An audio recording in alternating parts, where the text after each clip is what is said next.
জন্ম নিছি, আর আমার মতো বর যেন প্রত্যেকটা ঘরে ঘরে জন্ম নেয়, কারণ আমার বরের মতো বর মনে হয় আমি একটাই পাইছি জীবনে, বুঝলা? তো আমার মতো বর যেন সবাই পায়, সেই আশীর্বাদ সবাই করি। আজকে দেখো আমার বর আমারে একটার পর একটা খালি সারপ্রাইজ দিতেই আছে।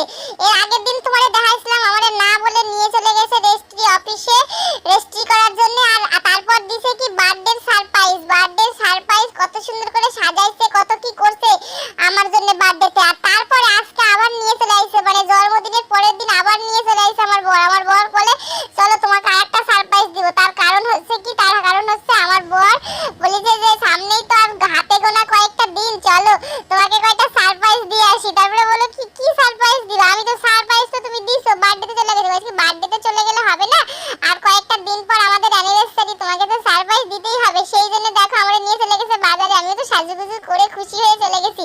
এবার কিন্তু আমাকে বলেই নিয়ে গেছে যে সারপ্রাইজ দিয়ে নিয়ে যাবে। সেই জন্য দেখো প্রথমে চলে গেছি গান্ধীঘাটে। গান্ধীঘাটে একটু ঘোরাফেরা করলাম, মেয়ে বলছে বাদাম খাবে, একটু বাদাম কিনে দিলাম। খাওয়া দাওয়ার পর এদিক ওদিক ঘুরলাম, ঘোরার পর সুন্দর করে বসেছিলাম এখানে আমরা, কত সুন্দর হাওয়া হচ্ছিল মানে ফারাক্কা গান্ধীঘাটে। তারপর সেইখান থেকে চলে গেলাম মেন জিনিসে, সেরকম থেকে চলে গেলাম মেন জিনিস। আমার বর এখানে এসে আবার দোকানে কিছু খোঁজ করলো, মানে কিছু আমার ইলেকট্রিকের জিনিস লাগবে আমার বরের, সেই সব খোঁজ করছিল, সামনে আমাদের অ্যানিভার্সারি সেই জন্য। তারপরে দেখো এখানে ইলেকট্রিকের জিনিস যখন নেওয়া হয়ে গেল, তারপর আমার বর বলছে কি চলো এবার তোমার সারপ্রাইজের পালা। আর বলছে কি তুমি কি যে সারপ্রাইজ দিবা আমাকে তো আগে বলবা, শুধু বলে যে সারপ্রাইজ দিবে। তারপরে দেখো আমরা চলে গেলাম সারপ্রাইজের এখানে।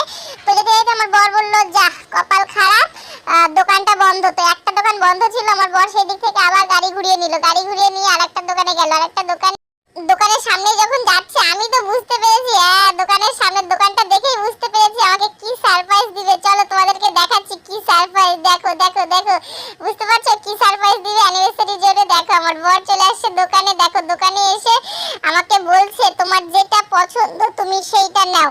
মানে আমি তো অবাক হয়ে গেলাম, বিশাল ব্যাপার। আমার বর মানে কি বলবো, ইদানিং আমাকে যা সারপ্রাইজ দিচ্ছে, একটার পর একটা সারপ্রাইজ দিতেই আছে আমার বর। আমার বার মনে হয় এক বস্তা টাকা মনে হয় কুড়াই পাইছে, আমার তো তাই মনে হয়। আমার বর মনে হয় সত্যি এক বস্তা টাকা কুড়াই পাইছে, সেই জন্য আমারে বলে যে তোমার যা ইচ্ছা তাই নিবা। তারপরে আমি তো চলে আসলাম, আমার বর বলছে দাও দাও, যার পছন্দ যেটা সেটা দিয়ে দাও। তারপরে উনি আবার বলছে কি নিবেন, আমি তখন বললাম দেখি, আপনি শুধু দেখাতে থাকেন, কি কি নিব সেটা পরের কথা, আগে দেখি।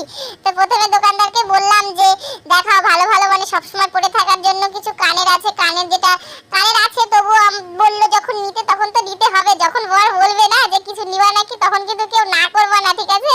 পরে কিন্তু আর পাবা না। বর কিন্তু এই একবারই যখন বলবে, বরের মর কিন্তু বারবার চেঞ্জ হয়, ঠিক আছে? যখন বলবে তাই তখন নিয়ে নিবা, কেউ কিন্তু ছাড়বা না। সেই জন্য দেখো আমি এখানে দেখছিলাম যে কোনটা ভালো লাগবে। আমি একটু হালকার মধ্যেই খুঁজছিলাম যাতে সবসময় পরে থাকার মতো। তো এগুলো পুরোটাই সব একদম ঝুল ছিল, আমার একদম পছন্দ হচ্ছিল না। কিন্তু মনে মনে ভাবছিলাম এখন ছাড়লে তো আর পাওয়াই যাবে না, কোনটা নিব সেটাই ভাবছিলাম যে কোনটা নেওয়া যায়। আমার বরকে জিজ্ঞাসা করছিলাম যে কোনটা নিব। আমার বর খালি ওই বড় বড় যেটা কানের সেগুলো পছন্দ করে দেয়। আমি বলছি ওগুলো আমার নিয়ে লাভ নেই, শুধু শুধু ঘরে তুলে রাখার আমার লাভ নেই, আমি যদি পড়তে পারি সেই সব জিনিস নিব।